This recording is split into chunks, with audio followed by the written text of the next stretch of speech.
लेकिन हमने किसी बिट को ऑल टुगेदर किसी दूसरी बिट के साथ रिप्लेस नहीं किया अभी तक। शफलिंग की है, एग्जिस्टिंग बिट की जो हुइयत थी उसी को इस्तेमाल किया है। एस बॉक्स क्या करता है वो आपके डेटा को रिप्लेस करता है, एक्स को यानी इनपुट को वाई से रिप्लेस कर देता है। अब एस बॉक्स कैसे वर्क करेगा? इमेजिन एस बॉक्स में 48 बिट की इनपुट गई है। एस बॉक्स कैसे चलेगा? Substitution box. This is your S box.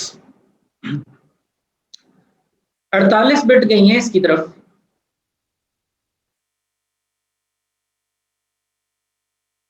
तो एस बॉक्स आपकी 48 बिट्स को 6 बिट्स में डिवाइड करेगा। तो इसका मतलब है ऐसे टोटल कितने एस बॉक्सेस होंगे? 8।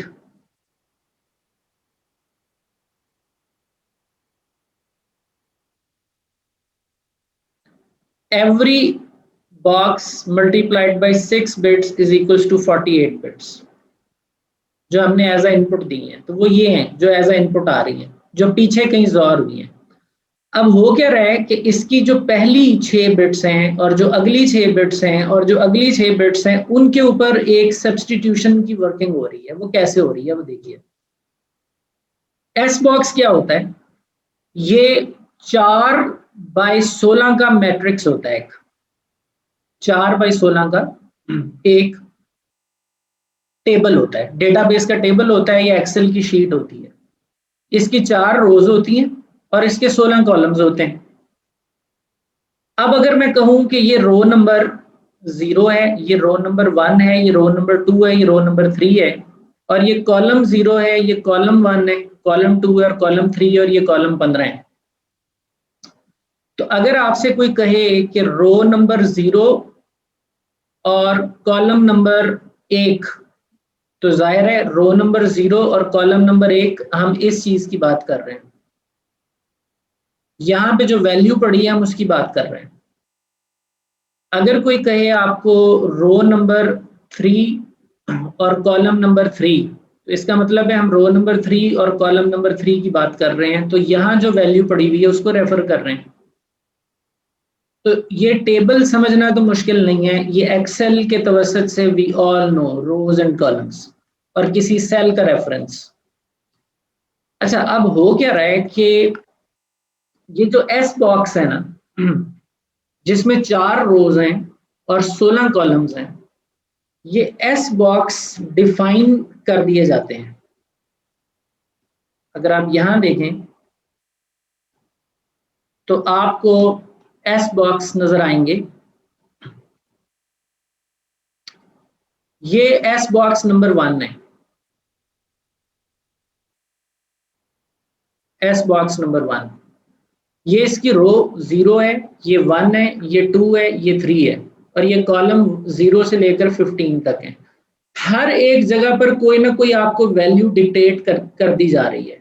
इसके पीछे क्या सीक्रेट है इसका आपको कुछ नहीं बताया जा रहा।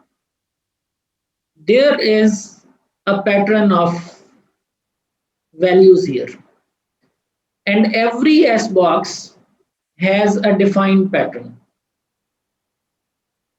You can call it a dictionary.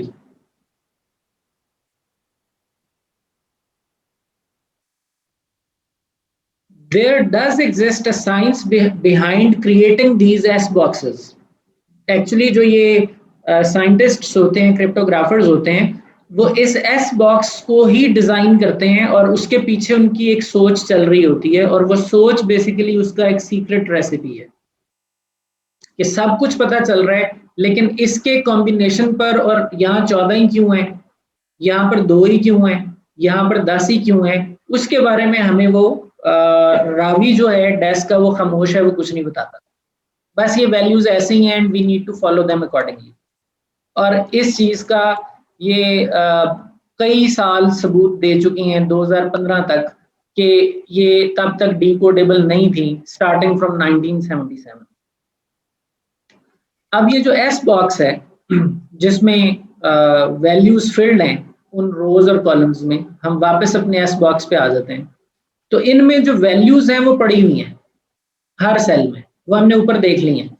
और अगर ये एस बॉक्स 1 है तो इसकी वैल्यू पैटर्न और है, अगर ये एस बॉक्स 2 है तो वैल्यू पैटर्न और है, एस बॉक्स 3 है तो वैल्यू पैटर्न और है। और ये सारे एस बॉक्सेस हमारे पास हर एक राउंड के लिए अलग अलग अवेलेबल है। अब ये जो हमारी बिट्स आ रही हैं 1 2 3 4 5 6 bits out of these 48, in bits की कोई पैटर्न होगा, हो सकता है ये बिट 1 आ जाए, ये 0 आ जाए, ये 1 1, ये 0, ये 1।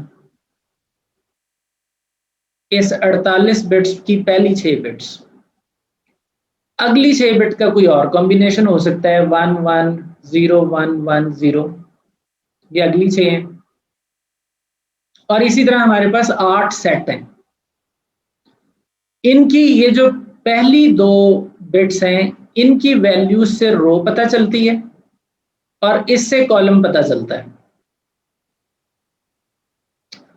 सो अगर कॉम्बिनेशन है 1 1, तो 1 1 जो कॉम्बिनेशन है, अगर वो हम देखें बाइनरी में, तो 1 1 का जो कॉम्बिनेशन है वो डेसिमल 3 की बात करता है। तो इसका मतलब है कि रो नंबर 3 की तरफ इशारा है एस बॉक्स की।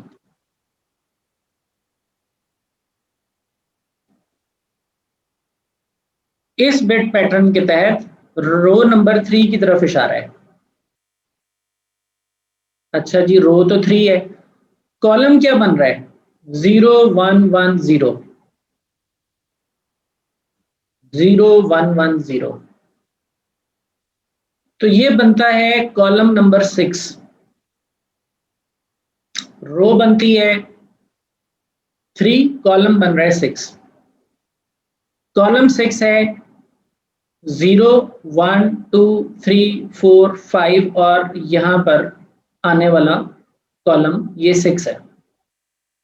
तो इधर जो भी वैल्यू होगी, इस जगह पर जो भी वैल्यू होगी, वो आप एस बॉक्स की पर्टिकुलर वैल्यू रीड करेंगे और आप उस वैल्यू की बाइनरी रिप्लेस कर देंगे अपनी इस वैल्यू के साथ। यानी आपकी तो बिट्स 6 का पैटर्न ये था 1 0 1 1 0 1, आपकी 6 bits out of that 48 bits, आपकी 6 बिट्स ये थी। लेकिन इनको सब्स्टिट्यूट कर दिया जाएगा एस बॉक्स की 6 बिट्स के साथ।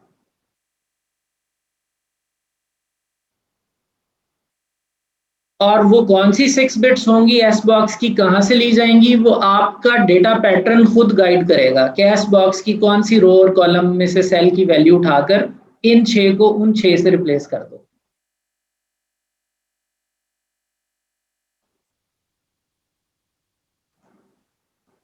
So let's come back to this place. तो यहां पर जो 48 बिट्स हैं, उनकी जो हर एस बॉक्स ने चूजिंग की है, उस चूजिंग से जो बिट्स रिप्लेस हो रही हैं, एस बॉक्स की बिट्स सब्स्टिट्यूट हो रही हैं 6 बिट्स, तो 6 इनपुट की हैं और 6 ही आउटपुट हुई है। तो इसका मतलब है कंप्रेशन तो नहीं हुई, यहां पर 6 इन की 6 ही आउट हुई, कंप्रेशन तो नहीं हुई। तो इसका मतलब ये है कि ये जो एस बॉक्स है ये इस तरह से केयरफुली डिजाइंड है कि इसके इस सेल की जो वैल्यू है वो 4 बिट के इक्वल वैल्यू है। यानी ये जो वैल्यू है that is equal to 4 bits.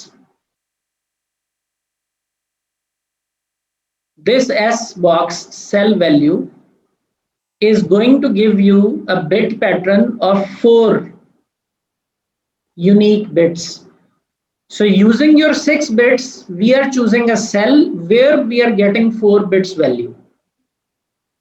So output of an S box not only is a substituted value, but a compressed output as well. 6 bits compressed into 4 bits. तो जो S box है वो आपको 6 बिट की बजाय यहाँ पे 4 बिट्स की आउटपुट कर रहा है यहां से। एक तो वो रिप्लेसमेंट भी कर रहा है बिट्स की किसी और बिट वैल्यू के साथ, प्लस वो उसकी कंप्रेशन भी कर रहा है। तो नतीजतन जब आप अपने एस बॉक्स पे वापस आते हैं तो आप देखते हैं कि 48 बिट की इनपुट लेने के बाद उसने 32 बिट्स की आउटपुट दी आपको। अब ये जो 32 बिट्स की आउटपुट आई है after a very critical function called S box, ये भी एक मरहला था। अभी याद रखें हम एक राउंड के अंदर हैं, अभी पहला राउंड चल रहा है। तो एस बॉक्स की सब्स्टिट्यूशन और चॉइस जो है, इसका स्टेप जो है, इसको समझने में कोई कंफ्यूजन यहां तक? You understand S box? Okay.